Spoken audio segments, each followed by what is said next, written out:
How many of you people watch Homeland? Are you watching it this season? I'm almost going to tell you, don't waste your time. They have totally, and look, a good friend of mine founded that show, Howard Gordon. I don't know if Howard is still involved in this or not.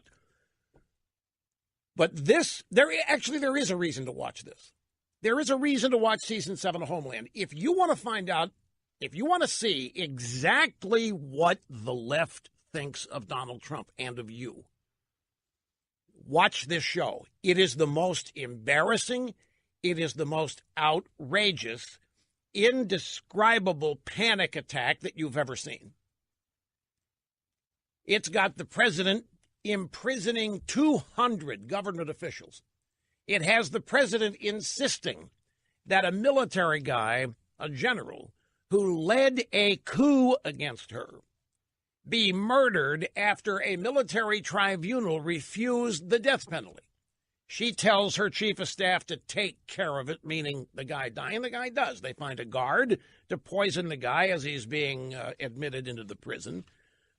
They have turned the lead female character, Claire Danes' character, into she's always been bipolar and so forth. But I mean, this show has gone from her working at the CIA, tracking down known threats to the United States and all the intrigue operating with that. So last night's show, her computer is, well, first place, she is part of the resistance against the Trump president, although it's a woman. She's part of the resistance trying to save the country. People are insane. These people really, what they think of us, we laugh at it and we sit here acting incredulous when we see signs of it. But when you watch a show like this show was written specifically to reflect what they think of America with Trump as president. And this former lead character, who was bipolar but still did her job well, has now been reduced to doing pornographic sex displays for a computer hacker who has frozen her computer demanding ransomware. And then she finally is lured. Well, she demands to meet this guy in person to get her computer unfrozen. And it's just, there is no foreign enemy in this program. So far, and that's only 2 episodes in. But more than the details of the plot, it is the illustration of what the American left actually thinks of people who aren't them.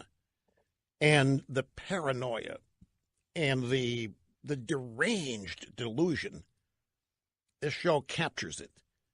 One of the primary characters is a television talk show host who opposes the president, who is on the run because the government's trying to put him in jail because he's saying things the president doesn't want to hear. And they've got the FBI going after the guy, and they've got the National Security Agency leader going after the guy. And the guy's holed up where? On a farm with a bunch of followers who chew tobacco, wear red John Deere hats, and drive tractors and pickup trucks around. He's got an audience of about 50 people. He has to broadcast from a hidden location because he's so sought by the federal government. The president wants to put him in jail and throw away the key.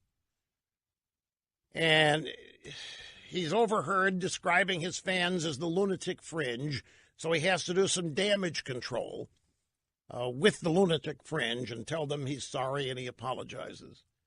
And they're out taking target practice with a picture of the president on the target. I mean, it's you sit there and what happened to what used to be a great television show? What happened to it is the people who are in charge of it obviously have decided to turn this season into their view, their opinion, their fears of not, I don't think, just the Trump presidency, but any Republican presidency. And what made me think of it is these headlines in leftist media reacting to my Fox News appearance yesterday.